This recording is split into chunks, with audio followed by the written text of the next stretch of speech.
Welcome everybody. This is Brandon and Alex from Ethos Group. Today we're going to go over the application of the hydrosilic ceramic product, but today we're going to do a little different. Alex is going to demonstrate how you do that on a wet vehicle. So we have our PT Cruiser here. It is a beautiful beast. Alex brought this nice item over today for us to do the training on. Again, we've already washed the vehicle. You can apply the ceramic on a dry vehicle. You spray it on, you can wipe it in, let it sit 3 to 5 minutes, wipe it off. You're more than welcome to do that. If you choose to do it while it's wet, if you've already washed the vehicle, while we washed this vehicle, we actually clayed it at the same time. While the soap was on the surface, we used that as our clay lubricant to remove all those contaminants. So we've rinsed the vehicle. Alex has got the spray bottle with the ceramic. Now this is not diluted. It's no water in the spray bottle, so this is pure hydrosilic, just straight out of the gallon jug. Put in the spray bottle, and then he's just got a regular microfiber towel with him. Yeah, and then one thing you want to do when you're doing this process is just prime your applicator pad. So I'm using just a regular yellow microfiber. I'm going to go ahead and prime the full exterior, and then I'm going to work in 3 foot by 3 foot sections, pretty much keeping the half panels as I walk or go clockwise or counterclockwise around the vehicle. And Alex, why are you sticking to those 3 by 3 foot areas? So that I really want to make sure I evenly apply the product before moving to the next area, because I don't want any drying issues where it's not level and you just might get a shinier spot than the other. I just want to make sure everything is fully treated and we have everything nice and even. That's a great point. With the ceramic product, leveling is key.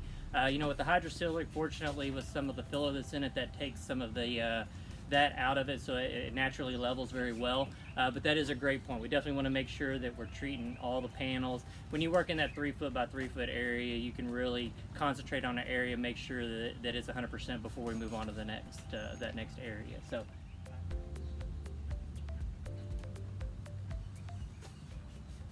Alex, are there any surfaces that we shouldn't apply this on? No, actually, that's a great question, Brandon. We can apply this to anything. So glass, these rubber trims, it's not going to leave any hazing staining as long as I go ahead and level and wipe it out. The only thing I would avoid, Brandon, is going to be if you had a flat or a satin paint. The reason I wouldn't do a flat or satin paint is because you're defeating the purpose of that matte finish by adding a shine.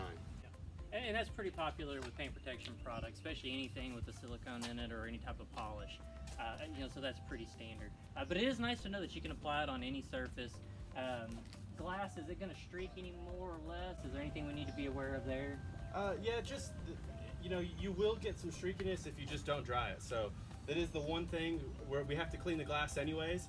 So if I'm going ahead and I accidentally get it on there, not a big deal, but just make sure we clean the glass. Anytime we're doing one of these services, we definitely want to clean that glass before we give it to the customer, because it doesn't matter how pretty this vehicle looks. As soon as that customer gets in and looks out that glass and sees that smudge, it's all over from there. That is a good point. That is a good point.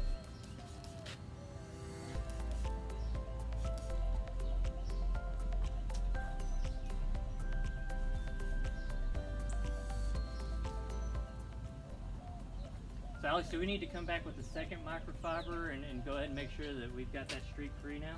Yeah, as I'm going around, this is actually going to start to cure, and since we're outside, open to the wind and the atmosphere and environments, it's actually curing a little bit faster than it would inside your shop. So Brandon's just going to follow me with a nice, just clean, polishing, wiping towel, and wipe it to a streak-free finish. And microfibers are very important. We want to make sure that we don't have anything in the microfiber, so make sure you check it. Make sure you're caring for your microfibers properly. Make sure that you're washing them. Do not use any kind of powdered detergent, liquid detergent. Make sure low heat, hang dry as much as possible. We want to make sure that those fibers are actually able to grab and hold and pull whatever we're trying to remove from the surface of the vehicle. I'm using a little bit thicker microfiber for this one. This is actually more of a polishing microfiber, but it'll work well for what we're going to do in this application.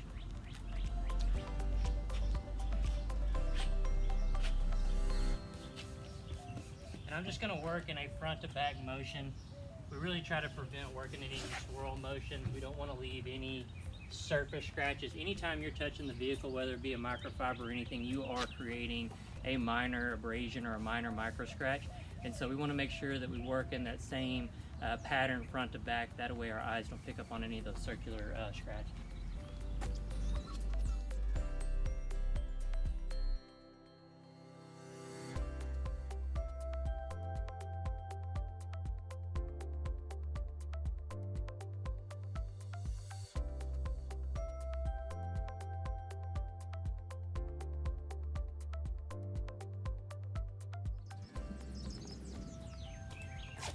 And one thing I want to point out is just make sure we get the roof. You know, this is a small car, so I'm a shorter guy, so it sticks out there to me. But when it's a Tahoe or Expedition or some fully lifted big bad boy truck, and you're not really visual with it, you might forget about it. But what's very important, because this is the flattest surface of the vehicle, we just want to make sure we don't get any sort of contamination, sun fading, loss of gloss, anything to happen on that roof.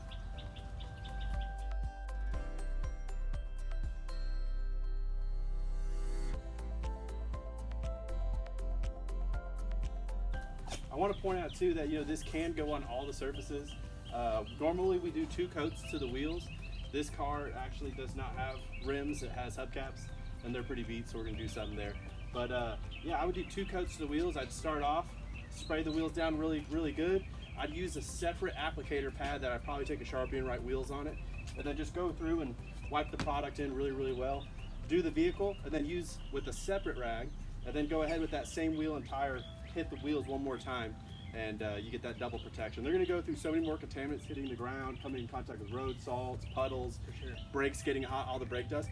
We just want to make sure that we can have the customer have an experience where they get to clean those those wheels easier because it has the product on there. Yep, absolutely. And wheels seem to be being made softer and softer, so it doesn't take much anymore for that brake dust to sit on there and really etch into whatever that layer is, and you know, and really make that nice aluminum wheel, you know, just really look bad over time. So that's a great point out.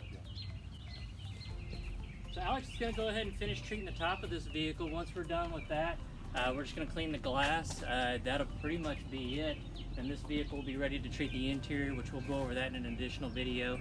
But we're just going to treat the leather, the fabric surfaces, make sure that we're protecting those from any type of oil or water-based stains. We appreciate you tuning in for the video, and we hope you have a great day.